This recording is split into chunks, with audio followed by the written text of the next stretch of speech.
દીકરા શ્રવણને કરી. શ્રવણ પોતાના માતા પિતાને બેસાડવા માટે કાવડ તૈયાર કરાવી.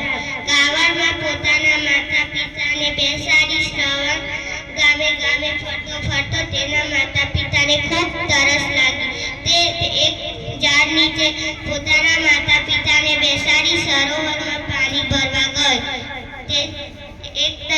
દશરથ રાજા પોતાના રથ પર શિકાર કરવા નીકળ્યા હતા.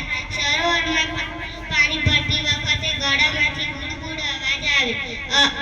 અવાજ સાંભળી દશરથ રાજાને લાગ્યું કોઈ સરોવરમાં પાણી પીવા આવી છે.